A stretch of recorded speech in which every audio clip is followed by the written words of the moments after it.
आज हम पढ़ेंगे रेलवे सामान्य अध्ययन एसपीडी सामान्य विज्ञान वन लाइनर। जीव विज्ञान तथा जंतु विज्ञान का जनक कौन है? तो अरस्तु है। जीव विज्ञान शब्द का सर्वप्रथम प्रयोग किसने किया? तो लैमार्क एवं ट्रेविरेनियस नामक वैज्ञानिक ने किया। जैव विकास को सर्वप्रथम किसने समझाया था? तो लैमार्क ने समझाया था। चिकित्सा शास्त्र का जनक किसे कहा जाता है? तो हिप्पोक्रेटस को कहा जाता है। वनस्पति विज्ञान का जनक किसे कहा जाता है? थियोफ्रेस्टस को कहा जाता है। रसायन विज्ञान का जनक लेवोजियर को कहा जाता है।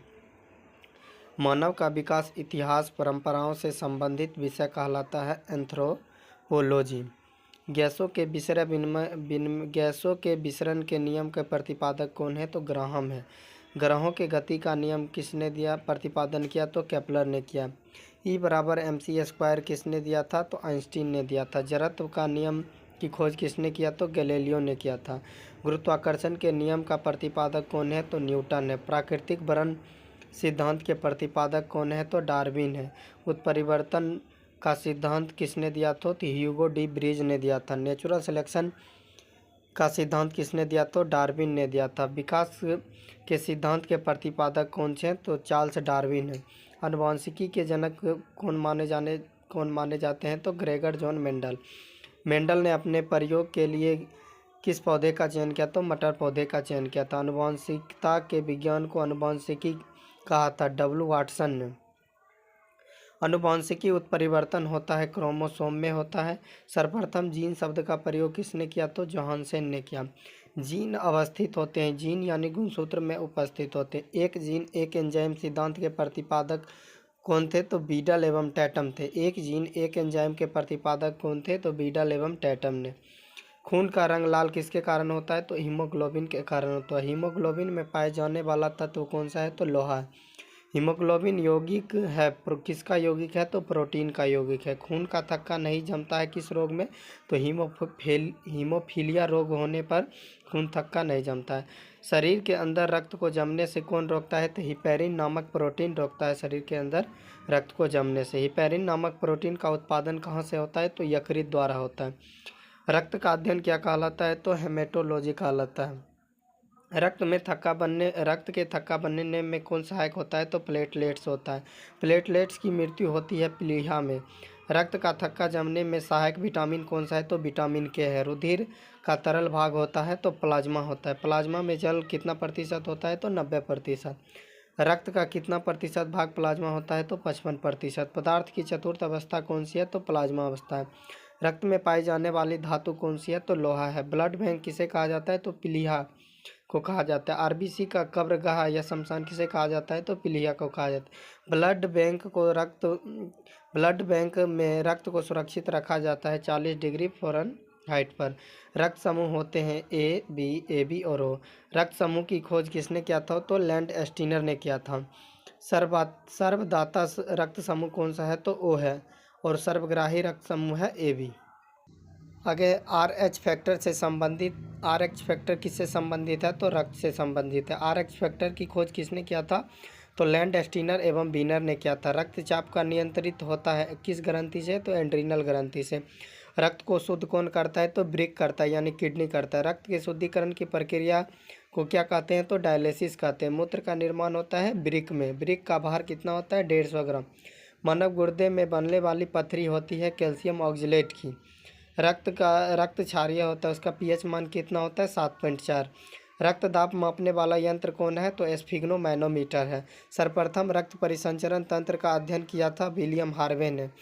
शरीर से हृदय की ओर रक्त ले जाने वाली रक्तवाहिनी कौन है? तो सीरा है। शरीर से हृदय की ओर ले जाने वाली रक्तवाहिनी कौन है? सीरा। इसमें अशुद्ध रक्त जाता है। हृदय से शरीर की ओर रक्त आने वाली रक्तवाहिनी कौन है? तो धमनी यानी इसमें शुद्ध रक्त रहता है। हृदय की धड़कन को कौन नियंत्रित करता है? तो पेसमेकर नियंत्रित करता है। जार्विक सेवन क्या है? तो कृत्रिम हृदय है। शरीर में ऑक्सीजन का परिवहन किससे होता है? तो रक्त द्वारा होता है। पित्त होता है पीले हरे रंग का क्षारीय द्रव। पित्त का pH मान कितना होता है? तो 7.7 होता है। पित्त स्रावित होता है यकृत द्वारा। यकृत में भविष्य के लिए कौन सा विटामिन संचित रहता है? तो विटामिन ए संचित रहता है। पित्त जमा होता है पित्ताशय में। हाइड्रोफोबिया रोग होता है कुत्ते के काटने से, यानी कुत्ते के काटने से कौन सा रोग होता है? तो हाइड्रोफोबिया रोग। हाइड्रोफोबिया रोग होता है विषाणुओं द्वारा। विषाणुओं की खोज किसने किया था? तो इवाने बास्की ने की थी। विषाणुओं का अध्ययन क्या कहलाता है? तो वायरोलॉजी कहलाता है। रानीखेत बीमारी फैलती है वायरस द्वारा। जंतुओं में होने वाले फुट एंड माउथ रोग होता है विषाणुओं के कारण। कवकों का अध्ययन क्या कहलाता है? तो माइकोलॉजी कहलाता है। शैवालों का अध्ययन क्या कहलाता है? तो फाइकोलॉजी कहलाता है। शैवालों की कोशिका भित्ति किसकी बनी होती है? तो सेल्यूलोज की बनी होती है। शैवालों की कोशिका भित्ति किसकी बनी होती है? सेल्यूलोज की। जीवाणु की खोज किसने किया था? तो ल्यूवेनहॉक ने किया था। ध्वनि का वेग सर्वाधिक किसमें होता है? तो ठोस में होता है। ध्वनि की गति धीमी होती है हवा में। ध्वनि की गति किसमें धीमी होती है? तो हवा में।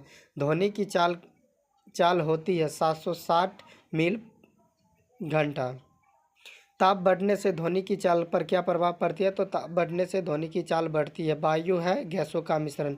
वायु उदाहरण है गैस में गैस का विलयन। हवा में ध्वनि का वेग कितना होता है? 332 मीटर पर सेकेंड। ध्वनि की तीव्रता की इकाई क्या है? डेसिबल है। हवा का वाष्प घनत्व कितना होता है? तो 14.4 होता है। हवा का वाष्प घनत्व कितना होता है? 14.4।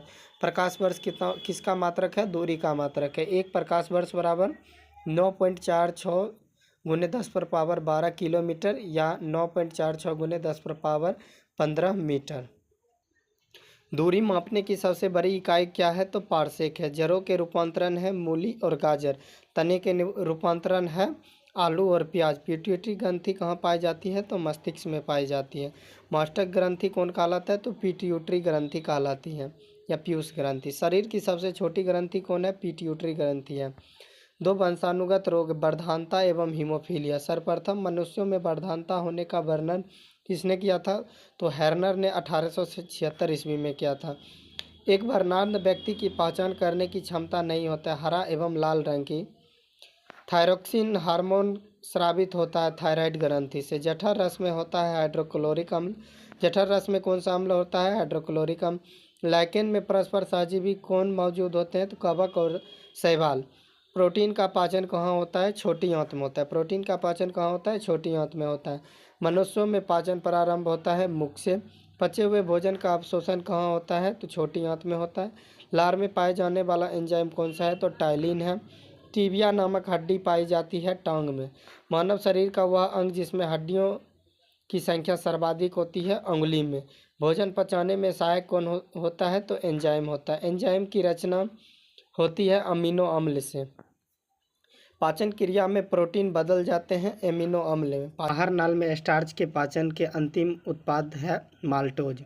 शरीर में अमीनो अम्ल की संख्या कितनी है? तो 20 है। शरीर में अमीनो अम्ल की संख्या कितनी है? 20 है। शरीर में ऊतकों का निर्माण होता है प्रोटीन से। शरीर में ऊतकों का निर्माण किससे होता है? प्रोटीन से। हड्डियों और दांतों के निर्माण के लिए आवश्यक तत्व कौन सा है? तो कैल्शियम व फास्फोरस है। भोपाल गैस कांड में किस गैस का रिसाव हुआ था? तो मिथाइल आइसोसाइनेट का। काला हीरा तथा काला सीसा किसे कहते हैं? काला हीरा कार्बोनेडो को और काला सीसा ग्रेफाइट को कहते हैं। जीवन रक्षक हार्मोन किसे कहते हैं? एंड्रीनल को जीवन रक्षक हार्मोन कहते हैं। पौधे का मुख्य प्रकाश संश्लेषी अंग कौन सा है? पत्ती है। पत्तियों का हरा रंग होता है क्लोरोप्लास्ट यानी हरित लवक के कारण। पत्तियों का रंग पीला होता है कैरोटीन के निर्माण के कारण। पर्णहरित में उपस्थित मुख्य धातु कौन सा है? तो मैग्नीशियम है। पर्णहरित में उपस्थित मुख्य धातु कौन सा है? तो मैग्नीशियम है। वायुमंडल में ऑक्सीजन की मात्रा संतुलित होती है प्रकाश संश्लेषण द्वारा। वायुमंडल में ऑक्सीजन की मात्रा संतुलित होती है किससे? तो प्रकाश संश्लेषण द्वारा। पेड़ व पौधों द्वारा खाना तैयार करने की क्रिया को क्या कहा जाता है? तो प्रकाश संश्लेषण या फोटोसिंथेसिस कहते हैं। प्रकाश संश्लेषण के लिए आवश्यक है CO2 जल, क्लोरोफिल, सूर्य का प्रकाश। प्रकाश संश्लेषण की क्रिया सबसे अधिक किसमें होती है? तो लाल रंग के प्रकाश में होती है। प्रकाश संश्लेषण में ऑक्सीजन कहाँ से निकलता है? तो जल से निकलता है। आगे हम पार्ट 2 में देखेंगे।